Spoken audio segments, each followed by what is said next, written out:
Poeta, político, jurista, militante abolicionista e republicano, ambientalista, feminista, constitucionalista e compositor, Antônio Augusto de Lima nasceu em 5 de abril de 1859, na mineira Congonhas de Sabará, atual Nova Lima, na propriedade onde décadas mais tarde seria construído o Teatro Municipal da cidade. Seus pais eram José Severiano de Lima, conhecido como Juca da Califórnia, uma referência à fazenda de sua propriedade, e Maria Rita Denise Barbosa. Antônio Augusto de Lima, apelidado de Totonho, e seu irmão Bernardino, 2 anos mais velho, eram muito ligados e receberam educação esmerada.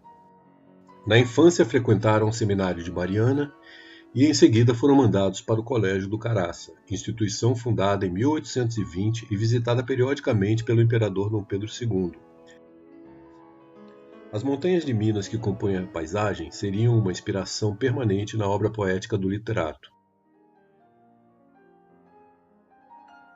Em 1878, os irmãos seguiram para São Paulo, a fim de cursar Direito na Faculdade do Largo de São Francisco, com suas famosas arcadas que abrigavam o pensamento de vanguarda da época.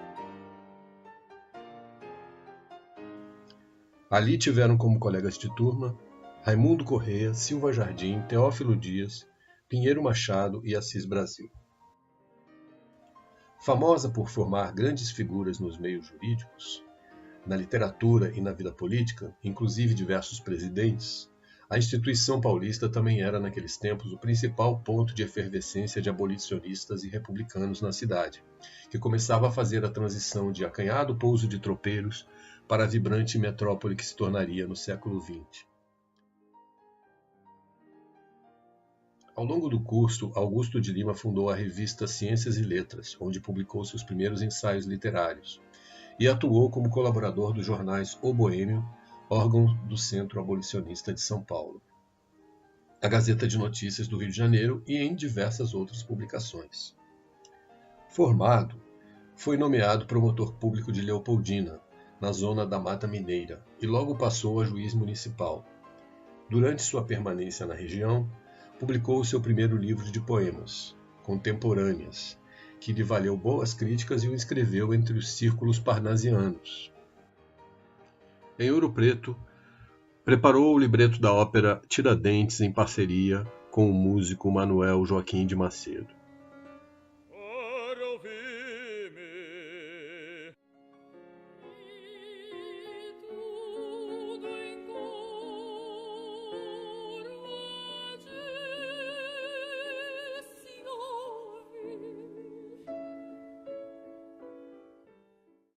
A obra, infelizmente, permaneceria desconhecida do público por quase um século, devido a uma série de contratempos, apesar das várias tentativas de encená-la. Seria finalmente executada pela primeira vez em 21 de abril de 1992, graças aos esforços do bisneto Luiz Augusto de Lima em parceria com a Escola de Música de Minas Gerais. Apaixonado não apenas pelas letras, mas também músico que era capaz de interpretar peças eruditas ao piano e a espineta que herdou de Denise Barbosa, Augusto de Lima era um admirador das composições do alemão Richard Wagner, afinidade compartilhada por sua então noiva Vera Monteiro de Barros de Sucô, de ascendência paterna germânica, assim como a esposa de seu irmão, a paulista Esther Franzen. Seu casamento, que havia sido marcado para maio de 1888, precisou ser adiado em mais de um mês em função dos turbulentos tempos que se seguiram no meio rural, após a abolição da escravatura pela princesa Isabel. Depois da proclamação da República, assumiu a chefia da Polícia de Minas Gerais e, em 1891, foi feito presidente do Estado, cuja capital estava sediada em Ouro Preto. Um dos seus primeiros atos no governo foi dirigir uma mensagem à primeira Assembleia Republicana, defendendo a mudança da capital para Belo Horizonte, argumentando que era necessário instalar a administração estadual em uma cidade moderna e planejada.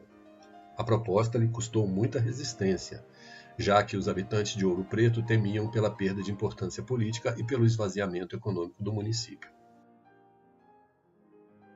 Em 1892, voltaria a investir na carreira literária, publicando símbolos e alinhando-se à corrente denominada simbolista, caracterizada por aspectos românticos, panteístas e metafísicos, em oposição ao naturalismo e ao realismo. Tinha entre suas inspirações europeias o poeta francês Charles Baudelaire, autor do controvertido As Flores do Mal. Seu poema Sonâmbula foi musicado e gravado em Portugal como Aquela Moça. Aquela moça que mora em frente é uma moça indiferente. Não sei que mistério tem. Na mesma ocasião, figurou entre os fundadores da Faculdade Livre de Direito de Minas Gerais, cabendo-lhe a cátedra de Filosofia e História do Direito.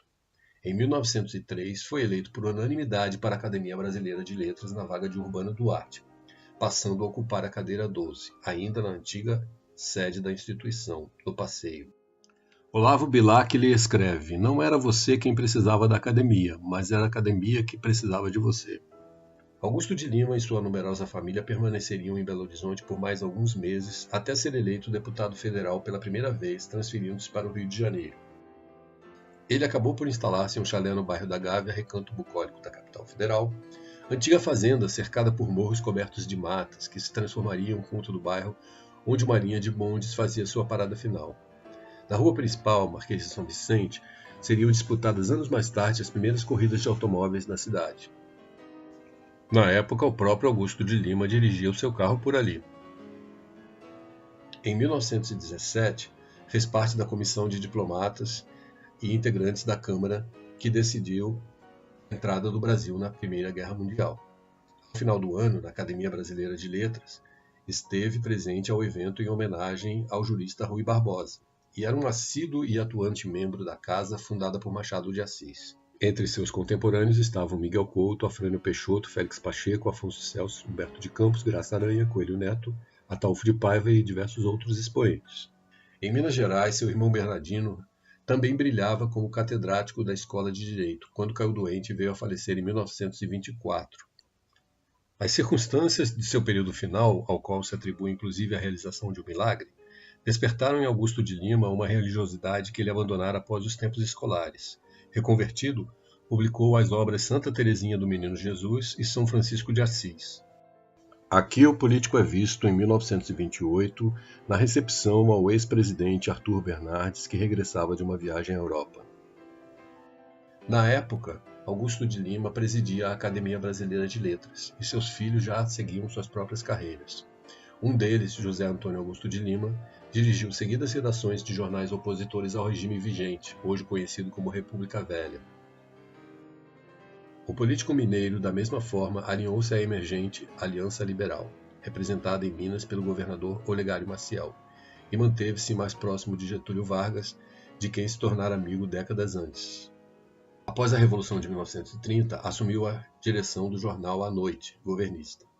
Já passado dos 70 anos, continuava muito ativo e, em 1933, sempre conectado com temas que só ganhariam relevância anos mais tarde, publicou o estudo A Influência da Flora sobre a Evolução Humana, que serviria de subsídio ao Código Florestal aprovado no ano seguinte. Naquele período, atuou na preparação da nova Constituição, inclusive batendo-se pelo voto feminino, que defendia desde décadas antes. Mas não viveria para ver a carta promulgada, tendo morrido semanas antes, em 22 de abril de 1934. Alvo de homenagens em todo o país, deixou um legado imaterial que se estendeu aos seus descendentes. Seu primogênito, Augusto de Lima Júnior, inclusive, recebeu de Getúlio Vargas sinal verde para resgatar as ossadas e cinzas dos inconfidentes mineiros que haviam morrido em exílio na África. Seus filhos produziram romances, estudos históricos, ensaios políticos e sobre educação, além de obras memorialistas. Em 1956, a praça onde ficava sua residência no Rio de Janeiro foi batizada com seu nome e em solenidade com a presença da viúva Vera e de Augusto de Lima Neto. Em 1959, o filho José Antônio publicou a abrangente biografia Augusto de Lima, Seu Tempo, Seus Ideais.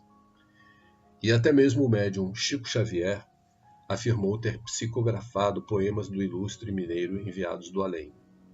Em Belo Horizonte, seu nome está em toda parte e nacionalmente tem tudo para ser redescoberto pelas novas gerações, já que suas bandeiras de luta mostram-se relevantes e atuais.